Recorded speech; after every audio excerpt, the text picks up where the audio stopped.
नमस्कार दोस्तों, आज एक नए अपडेट के साथ फिर हाजिर हूँ। वर्तमान राजस्थान सरकार ने राजस्थान में हो रही विभिन्न भर्तियों में नकलों को रोकने के लिए सख्त नियम लागू करने जा रही हैं। जो सर्वप्रथम राजस्थान लोक सेवा आयोग अजमेर द्वारा जारी आरएस भर्ती 2023 के जो प्री एग्ज़ाम 1 अक्टूबर 2023 को होने जा रहे हैं, उसमें पहली बार राज्य सरकार द्वारा नकल विरोधी जो कड़े सख्त नियम हैं उनको लागू करने जा रही हैं,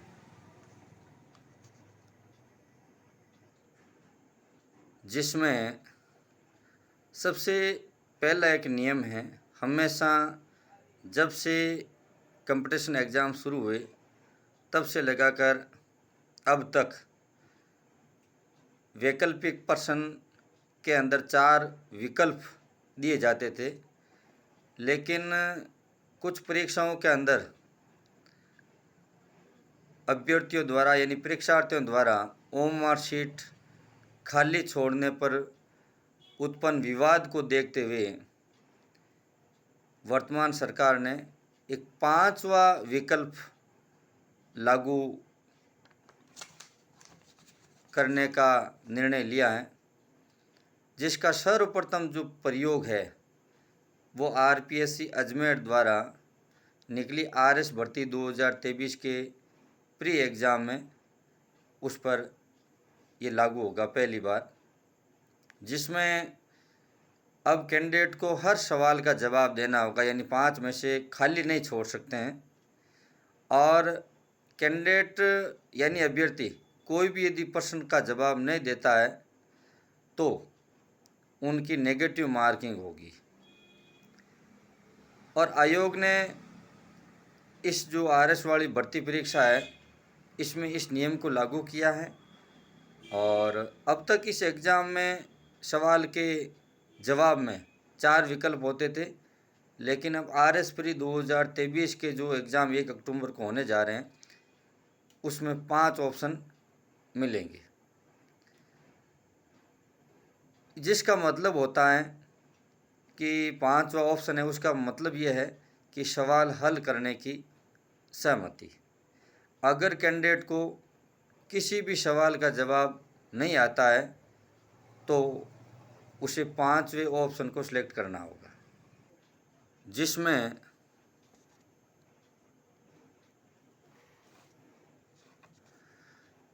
पाँच में से केवल एक गोले को ओएमआर शीट पर ब्लू पेन से आपको गहरा करना होगा और प्रत्येक प्रश्न के किसी एक विकल्प को भरना भी अनिवार्य है। यदि अभ्यर्थी यानी कैंडिडेट प्रश्न का उत्तर सही नहीं देना चाह रहा है तो उसको 5वां विकल्प भरना होगा, और यदि वो 5वें खाली छोड़ रहा है तो 1/3 अंक उनके काटे जाएंगे, यानी नेगेटिव मार्किंग। जैसे अभ्यर्थी की ओर से 10% से ज़्यादा यदि अधिक प्रश्नों में से यदि किसी भी विकल्प का चयन नहीं करता है तो उस परीक्षा से अयोग्य ठहरा दिया जाएगा। और समस्त प्रश्नों में से किसी एक विकल्प का चयन कर उसे भरने के लिए 10 मिनट का उन्हें एक्स्ट्रा टाइम दिया जाएगा। और ओएमआर शीट में एग्ज़ाम के बाद छेड़छाड़ न हो, इसे रोकने के लिए ये फैसला किया गया है। दूसरा जो नियम है वो है नकल विरोधी कानून के अंदर आजीवन कारावास भी हो सकता है और 10 करोड़ रुपए का जुर्माना भी लग सकता है। राजस्थान लोक सेवा आयोग की कोई भी परीक्षा में राज्य सरकार द्वारा नकल और पेपर लीक प्रकरण की रोकथाम के लिए ये एक नया नकल विरोधी कानून इस परीक्षा के अंदर यानी RS प्री 2023 में पहली बार लागू किया जा रहा है, जिसके तहत आजीवन कारावास, उनकी कितनी भी प्रॉपर्टी है उनके नाम की वो भी राज्य सरकार हड़प लेगी और साथ ही साथ 10 करोड़ का जुर्माना लगाने का भी प्रावधान है। राजस्थान सार्वजनिक परीक्षा विधेयक 2022 के पास होने के बाद में अब नकल और पेपर लीक पर सख्त कानूनी प्रावधान लागू होंगे। राज्य में परीक्षाओं में नकल रोकने के लिए 1992 का कानून बना हुआ था, लेकिन उसमें इस तरह के सख्त प्रावधान शामिल नहीं थे और परीक्षाओं में नकल रोकने के लिए इस तरह का सख्त कानून पहले राजस्थान के अलावा उत्तर प्रदेश और हरियाणा में भी बना हुआ है और उत्तर प्रदेश में नकल करने वालों पर राष्ट्रीय यानी राष्ट्रीय सुरक्षा कानून के तहत कार्रवाई करने का प्रावधान है। और हालांकि ये राष्ट्रीय सुरक्षा कानून वाला हमारे राजस्थान विधानसभा में अभी ये बिल नहीं आया है। नए कानून के दायरे में 10 प्रकार के एग्ज़ाम इस नियम के तहत शामिल हैं, जिसमें राजस्थान सरकार की हर प्रकार की प्रतियोगी परीक्षाओं, स्कूल, कॉलेज और यूनिवर्सिटी की परीक्षाओं को लिया गया है। राज्य सरकार की हर तरह की परीक्षा को वो इस पर लागू कर सकती है। फिलहाल अभी इसमें सिर्फ सरकारी भर्ती परीक्षाओं, बोर्ड परीक्षाओं आदि जो 10 प्रकार की जो परीक्षाएं हैं वो इस नकल विरोधी कानून में लागू की गई हैं। तीसरा जो है परीक्षा होगी तो वीडियोग्राफी, पूरी शुरुआत से लास्ट तक वीडियोग्राफी का होगी और आधा घंटे पहले एग्ज़ाम सेंटर पर पेपर पहुंचेंगे। जैसे परीक्षा केंद्रों पर पेपर शुरू होने के पहले अभ्यर्थियों को अपने जो भी जिस कमरे में उनकी परीक्षा होने जा रही है उसकी वीडियोग्राफी होगी और संदिग्ध और डिबार अभ्यर्थी जो है SOG और पुलिस के रेडार पर रहेंगे और परीक्षा जो भी परीक्षा सिस्टम है, टाइम टेबल है, उसके अनुसार होगी।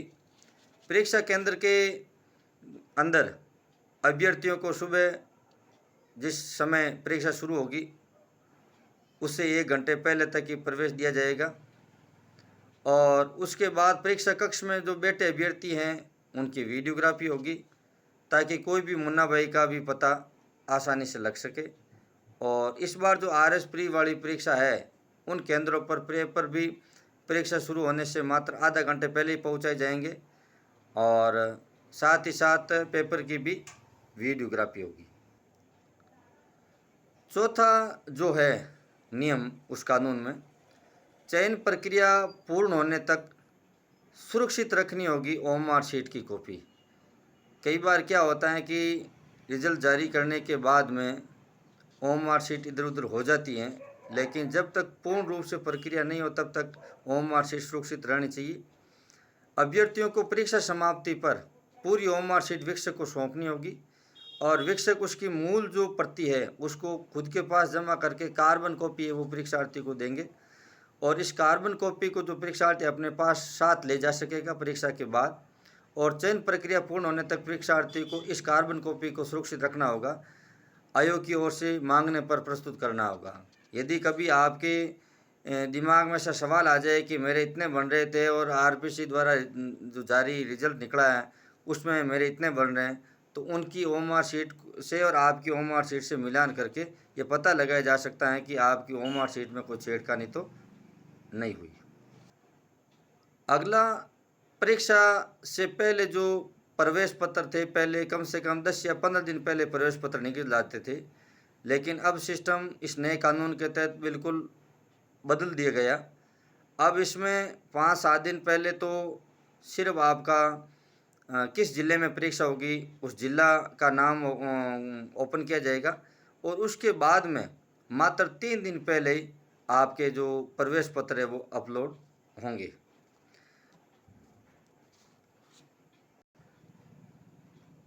पहले परीक्षा से 10 मिनट पहले तक प्रवेश दे दिया जाता था, लेकिन अब 1 घंटे पहले उनको प्रवेश मिल सकेगा। जैसे आयोजन किसी का 11 से दोपहर 2 बजे तक है, तो सुबह 10 बजे तक उनको पहुंचना है। उसके बाद पहुंचे तो परीक्षा में एंट्री नहीं होगी। ये सारे आयोग द्वारा जो वर्तमान में RS-प्री 2023 एग्ज़ाम होने जा रहे हैं, तो सभी परीक्षा केंद्रों पर परीक्षार्थियों को परीक्षा प्रारंभ होने के जो निश्चित जो समय है उससे 60 मिनट पूर्व में पहुंचने के आदेश दे दिए गए हैं और संबंधित केंद्र अधीक्षकों को भी ये सूचित कर दिया गया है। और 1 घंटे के बाद में यदि कोई परीक्षार्थी अभ्यर्थी पहुंचता है तो किसी भी हालत में उन्हें एंट्री नहीं दी जा सकती है, प्रवेश नहीं दिया जाएगा। कारण वीडियोग्राफी होगी। यदि कोई भी केंद्र अधीक्षक इस प्रकार की गलती करता है तो उसके ऊपर भारी कार्रवाई हो सकती है, उसे निलंबित भी किया जा सकता है, बर्खास्त भी किया जा सकता है।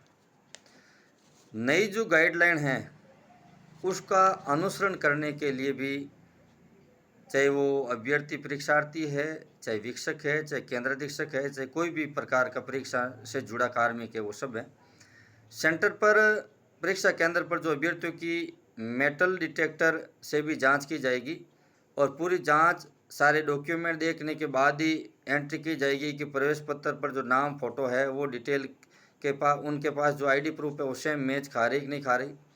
परीक्षार्थी की जो गोपनीयता और निगरानी के लिए प्रत्येक एग्जाम रूप में 2 वीक्षक रहेंगे।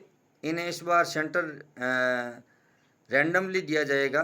ऐसा नहीं कि ना सीरियल वाइज या अल्फ़ाबेटली संभव नहीं है। जिला प्रशासन द्वारा प्रत्येक 5 से 6 सेंटर पर एक उप समन्वयक की नियुक्ति और एक फ्लाइंट स्क्वाड का भी गठन किया गया जांच के लिए, निरीक्षण के लिए। और इसमें पुलिस है, प्रशासन है, शिक्षा विभाग के अधिकारी भी शामिल रहेंगे। और परीक्षा के दौरान जो सिक्योरिटी है उसके लिए प्रत्येक सेंटर पर अधिकारी के जो ऑब्जर्वर है उसके तौर पर नियुक्त किया जाएगा। और प्रशासन और पुलिस अधिकारी की ओर से प्रश्न पत्र की सुरक्षा और परीक्षा केंद्रों पर पूर्ण निगरानी रखी जाएगी। और प्रश्न पत्र परीक्षा केंद्रों तक परीक्षा संपन्न होने के बाद वहां पहुंचाने, परीक्षा संपन्न होने के बाद आंसर शीट की कड़ी सिक्योरिटी सुरक्षा में पहुंचाया जाएगा। और परीक्षा के दौरान पुलिस बल सभी परीक्षा केंद्रों और आसपास की गतिविधियों पर नजर रखने के लिए भी तैनात रहेंगे। आयोग द्वारा जो आयोजित है परीक्षा होने जा रही है, इसमें शामिल जो भी अभ्यर्थी हैं वो किसी भी प्रकार के, कोई दलाल है, कोई मीडिएटर है, कोई समाज कंटक है या अपराधी है, उसके बहकावे में बिल्कुल नहीं आए। और यदि कोई परीक्षा में पास कराने के नाम पर रिश्वत की मांग करता है या अन्य कोई प्रलोभन या झांसा देता है और प्रमाण सहित इस संबंध में आयोग को आप सूचित करें। कंट्रोल रूम नंबर भी पब्लिक हो चुके हैं और इस संबंध में निकटतम जो भी आपका पुलिस स्टेशन है उस पर FIR भी आप बाय नेम दर्ज करवा सकते हैं। अब पहचान के लिए परीक्षा केंद्र पर जो मूल आधार कार्ड है उनका होना जरूरी है और उसमें कोई काट छांट या कोई डुप्लीकेट वगैरह एडिट करके ऐसा नहीं होना चाहिए। अभ्यर्थियों को परीक्षा के लिए परीक्षा केंद्र पर प्राथमिकता के तौर पर मूल आधार कार्ड रंगीन प्रिंट लेकर उपस्थित होना होगा। फोटोग्राफी मान्य नहीं होगी। और यदि रंगीन कॉपी यदि नहीं है तो विशेष परिस्थितियों में ही अन्य मूल दूसरा कोई फोटो पहचान पत्र है, मतदाता पहचान पत्र है, जनाधार कार्ड है, पैन कार्ड है, बैंक डायरी है, ड्राइविंग लाइसेंस है, पासपोर्ट है, उसके तहत ही आपको प्रवेश की अनुमति दी जाएगी। और इसके अभाव में यदि आपके पास जो मैंने अभी नाम पहचान पत्र के नाम गिनाए वो यदि नहीं है तो किसी भी सूरत में आपको परीक्षा केंद्र पर प्रवेश नहीं दिया जा सकेगा। तो ये थी राजस्थान सरकार द्वारा नकल विरोधी अधिनियम 2022 के तहत कौन कौन से नए नए नियम जोड़े गए, नए नए प्रावधान जोड़े गए और कितनी सख्ती के साथ इस कानून को पहली बार आरएस भर्ती 2023 प्री परीक्षा में लागू किया जा रहा है, जो परीक्षा 1 अक्टूबर 2023 को होने जा रही है। तो ये थी एक प्रतियोगी परीक्षा तैयारी करने वालों के लिए एक महत्वपूर्ण जानकारी। मेरा ये वीडियो आपको कैसा लगा, लाइक शेयर और कमेंट करें, और फिर एक नए वीडियो के साथ हाजिर होता हूँ। धन्यवाद।